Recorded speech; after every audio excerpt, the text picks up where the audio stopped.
Start with the core question: what if your life wasn't a matter of chance, but of choice? We often wake up thinking the day will be shaped by circumstances beyond our control. Traffic, the weather, other people's moods, or the luck of opportunity. But what if the real architecture of your life is not built by random events, but by deliberate design? This question isn't about optimism or pessimism. It's about agency. The ability to take ownership of what truly lies in your hands. Every decision you make, no matter how small, is like a brushstroke on the canvas of your life. And yet, most of us hand over the brush without realizing it. We let other people's opinions decide our direction. We let old habits dictate our behavior. We let fear edit our dreams before we've even written them down. If you've ever wondered why your life feels stuck in patterns, it's often because you've unknowingly surrendered the pen to someone. Or something else. Now, consider this. The gap between where you are and where you want to be isn't just about resources, connections, or luck. It's about what you choose to control. We can't command every circumstance, but we can command our responses. We can't schedule every opportunity, but we can prepare so relentlessly that when opportunity arrives, it can't ignore us. Life isn't waiting for you to have everything figured out. It's waiting for you to take charge of the few levers that move everything else. When we ask, what if my life was by choice? We're not pretending that hardship disappears. Adversity is non-negotiable. But control is not about erasing struggle. It's about deciding how you will meet it. It's the difference between reacting like a victim and responding like a leader. Between letting the storm toss you anywhere, pleases, and learning how to set your own sail in the wind. The truth is, the most successful people are not the ones who had it easy. They are the ones who made deliberate choices under difficult conditions. They didn't control the market, the economy, or the seasons of life. They controlled their focus. They controlled their effort. They controlled their standards. In short, they controlled the controllables. And that made the uncontrollable less intimidating. What's striking is how much of our dissatisfaction comes from obsessing over what's outside our influence. We lose hours of energy to the behavior of others. The headlines we can't rewrite. The past we can't edit. And while we're busy worrying about those things, the real levers of change, our mindset, our actions, our environment, sit untouched, waiting for us to engage with them. Taking responsibility for your life is not about taking blame for everything that happens. It's about claiming the ability to influence what happens next. That power is quiet. It doesn't announce itself with fireworks. It shows up in the choice to speak when it's easier to stay silent. To persist when it's easier to quit. To act when it's easier to wait for permission. The moment you see life as a series of choices instead of a chain of accidents, you start to see where the real power lies.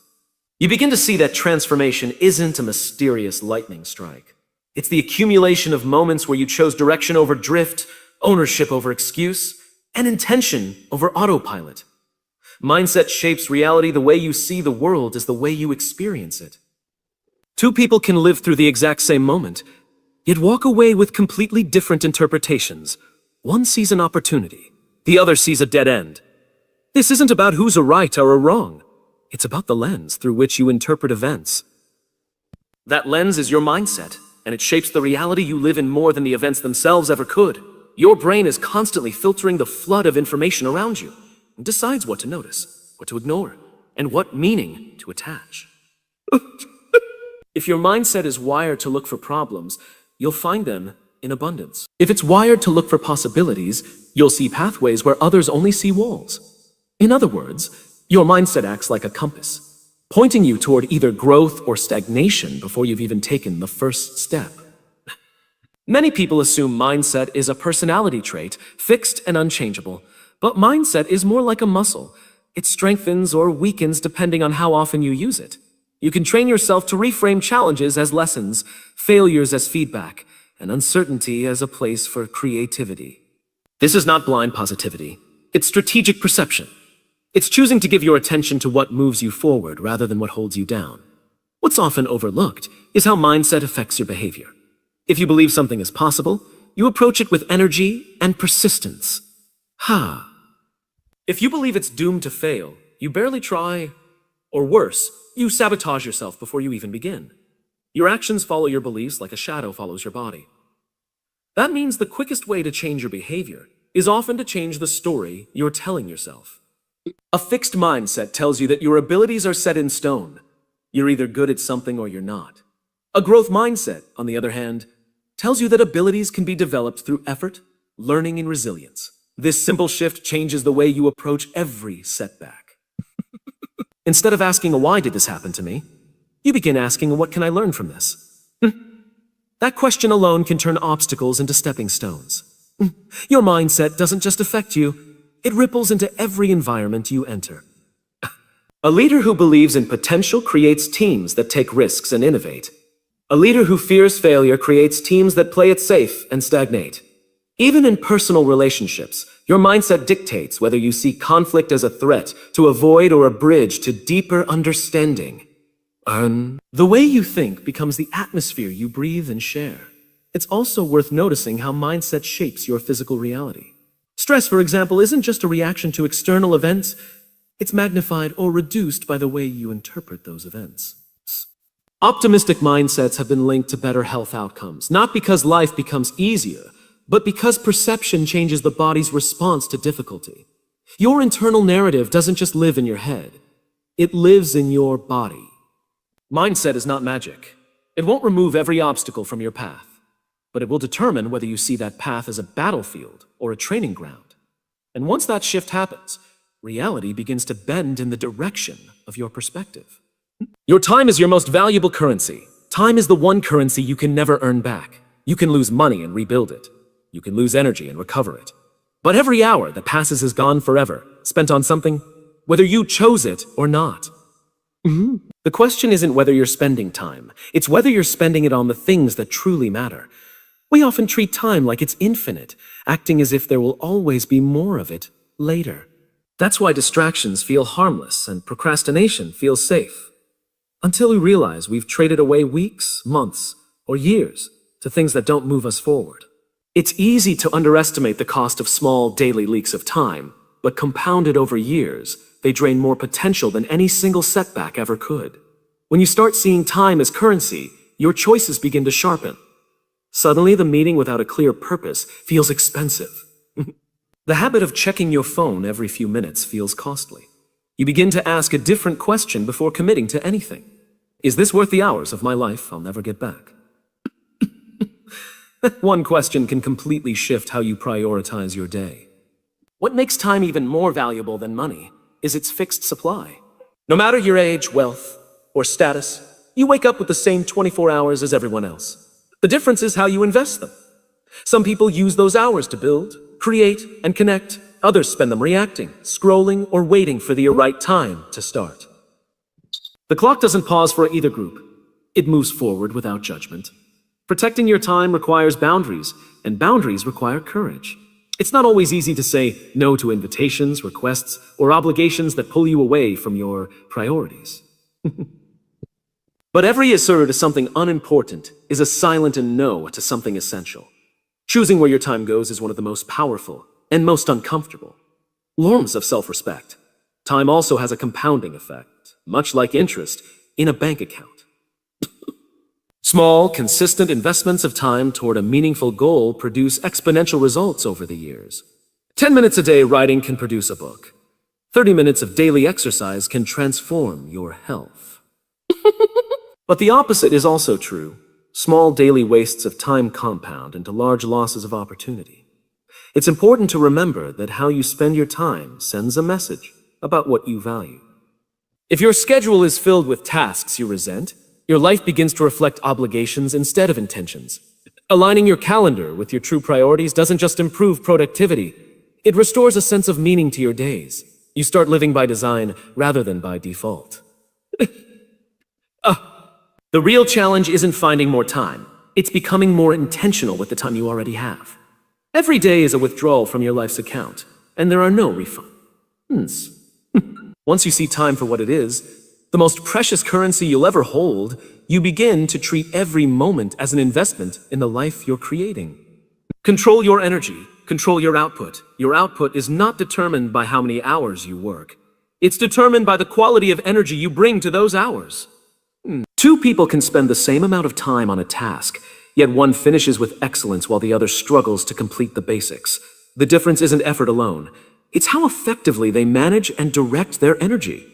Energy is more than just physical stamina, while the other struggles to complete the basic.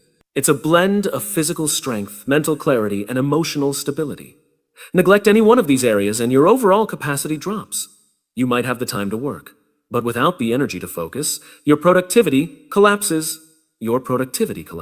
This is why some days feel long and exhausting while others fly by in a state of flow. Physical energy is the foundation. The way you sleep, move, and fuel your body directly affects your ability to perform. Skipping rest and nutrition may seem harmless in the short term, but over time, it quietly drains the reserves you rely on to make decisions, solve problems, and create solutions.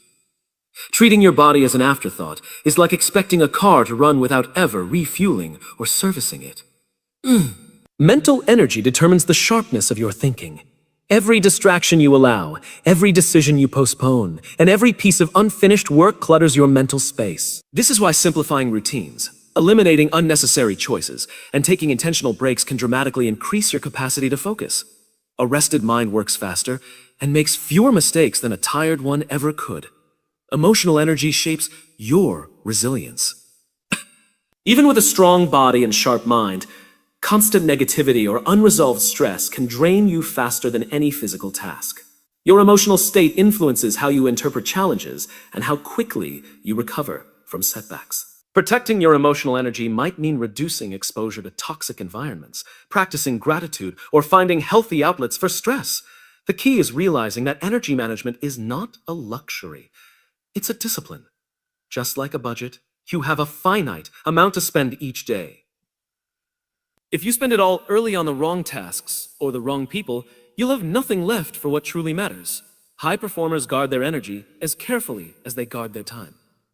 When your energy is balanced across physical, mental, and emotional dimensions, your output rises without necessarily increasing effort. The same hour becomes worth more because you're bringing your full capacity to it.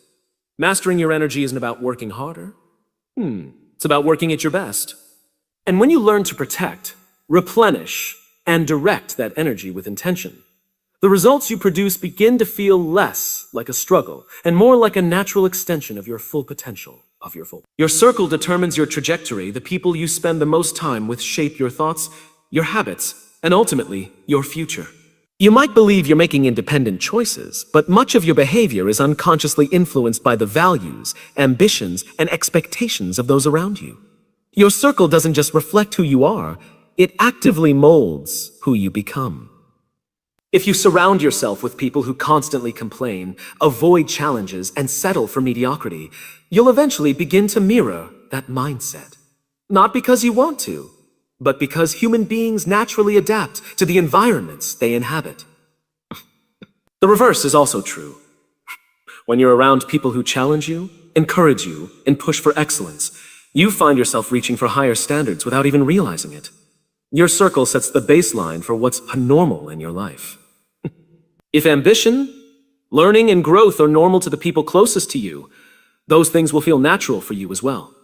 If laziness, blame, and negativity are the norm, breaking free from that pattern will feel like swimming upstream.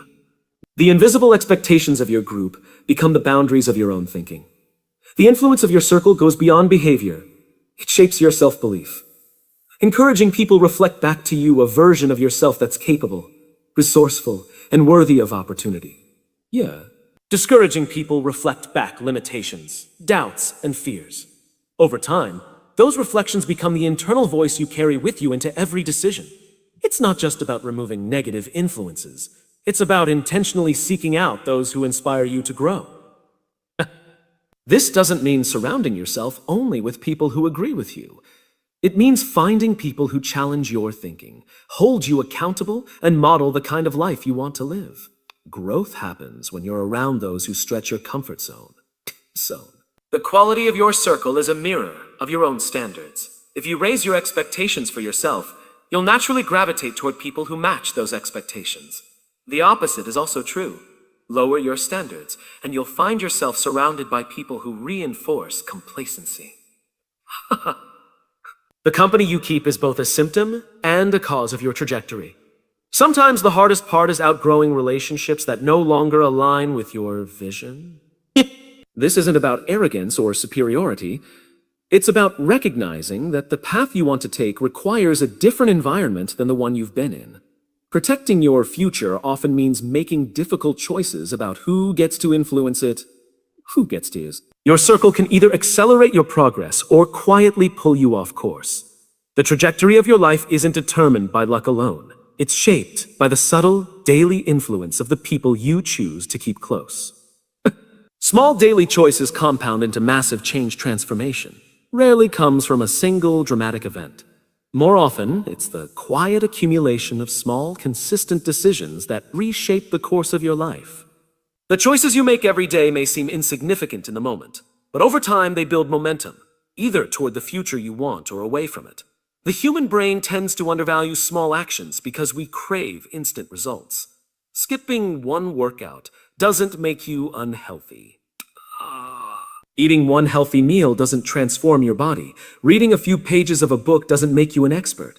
But just as a river carves stone over centuries, small habits carve your identity and outcomes over years. Every choice has a ripple effect. Choosing to wake up 30 minutes earlier might give you time to plan your day, which leads to better decisions, which leads to greater progress. Conversely, choosing to hit snooze every day might lead to rushed mornings, reactive decisions, and a sense of falling behind before you've even begun. The initial choice is small, but the long-term impact is enormous. Compounding works in both directions. Positive habits build momentum toward growth, while negative habits quietly erode your potential. Spending 10 minutes daily learning a skill can make you an expert over a decade. Spending 10 minutes daily in distraction can leave you with nothing but regret over the same period. The principle is neutral. It rewards whatever you feed it. The key is consistency, not perfection. You don't have to make the right choice every single time. You just have to make it often enough that the trend moves in your favor. Small wins add up when you stack them day after day. And over time, they become the default behaviors that shape your identity. It's easy to overlook the power of these choices because the results aren't immediate. This is where patience becomes essential. You have to trust that the work you put in today is quietly building a future you can't yet see. The lag between action and visible result is where most people quit, which is why so few experience the full benefits of compounding. What you repeatedly choose in small moments determines what you have the capacity to choose in big ones. A person who has practiced discipline in small ways, like finishing tasks, showing up on time, or keeping promises, will have the strength to handle larger challenges when they arrive. Habits shape character, and character shapes destiny. Every massive change in history, every great personal transformation, every breakthrough in achievement can be traced back to small, repeated decisions that compounded over time. The smallest step, taken consistently, can alter the trajectory of your entire life.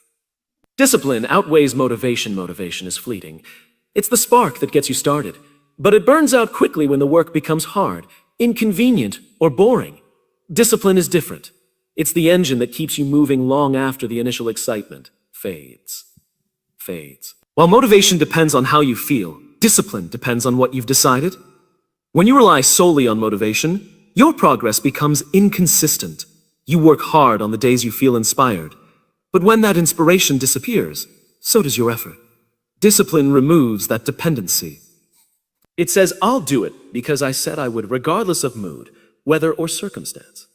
This consistency is what separates those who achieve their goals from those who abandon them halfway. Discipline is built through repetition, not inspiration. Every time you choose action over excuse, you strengthen the habit of follow-through. Over time, those small acts of keeping your own word create a deep sense of self-trust. You stop asking yourself whether you feel like it, because the decision has already been made in advance. The most successful people don't wake up motivated every day. They wake up committed. They understand that feelings are unreliable, but discipline is dependable. By showing up consistently, even when conditions aren't perfect, they create the momentum that motivation alone could never sustain. Discipline also frees you from the emotional roller coaster of waiting for the right time. There will always be reasons to delay, fatigue, distractions, doubts, but discipline teaches you to act in spite of them. The habit of doing the work, regardless of the circumstances, creates progress that compounds over time. The irony is that discipline often creates more motivation. When you see the results of consistent effort, stronger skills, better health, deeper focus, you feel more inspired to keep going. But the cycle only works if you're willing to start without waiting for that inspiration in the first place. Building discipline is uncomfortable at first because it requires you to confront your own resistance. It demands that you act when your mind is searching for reasons not to. But each time you push through that resistance, you reinforce the identity of someone who follows through. Motivation is a feeling. Discipline is a choice. The first may get you moving, but the second will carry you across the finish line. And when discipline becomes part of who you are, success stops being a matter of chance and starts being a matter of time. Freedom comes from responsibility. We often think of freedom as the absence of constraints, the ability to do whatever we want, whenever we want, whenever we want, whenever we want. But real freedom doesn't come from escaping responsibility. It comes from embracing it. The moment you take full ownership of your choices, your results, and your direction, you stop being at the mercy of circumstances and start steering your own life. Responsibility is the recognition that no one is coming to save you. It's the understanding that while you can't control everything, you can control how you respond, what you focus on, and what you do next. This shift transforms you from a passenger into the driver. You stop waiting for permission and start creating opportunities. When you avoid responsibility, you trade short-term comfort for long-term limitation. Blaming others or external conditions might feel satisfying in the moment, but it locks you into a position where you have no power to change the outcome. Responsibility can feel heavy, but it's also the key that unlocks your ability to influence your own future. Taking responsibility doesn't mean taking the blame for things you didn't cause. It means accepting the role you can play in what happens next. It means asking, what can I do right now to improve this situation, instead of saying, this isn't my fault. That one shift changes frustration into action. The most liberated people are often the most responsible. They have the freedom to make choices because they have proven they can handle the consequences. They understand that freedom without responsibility leads to chaos, but responsibility without freedom leads to resentment. The balance comes when you choose responsibility willingly, knowing it's the price of autonomy. Responsibility also builds trust, both in yourself and from others. When people see that you own your actions and follow through on your commitments, they give you more space, more opportunities, and more freedom to operate. Self-trust works the same way. The more you prove to yourself that you can handle challenges, the more confident you become in your ability to navigate the unknown. It's tempting to believe that freedom is given, but in reality, it's earned. Every time you take responsibility for your time, your energy, and your results, you increase your ability to live on your own terms. You become less dependent on luck and more reliant on your own capacity to adapt and lead. Freedom isn't the absence of responsibility, it's the reward for it. When you take ownership of your life, you give yourself the authority to design it, shape it, and protect it. And that is the deepest form of freedom you can ever experience.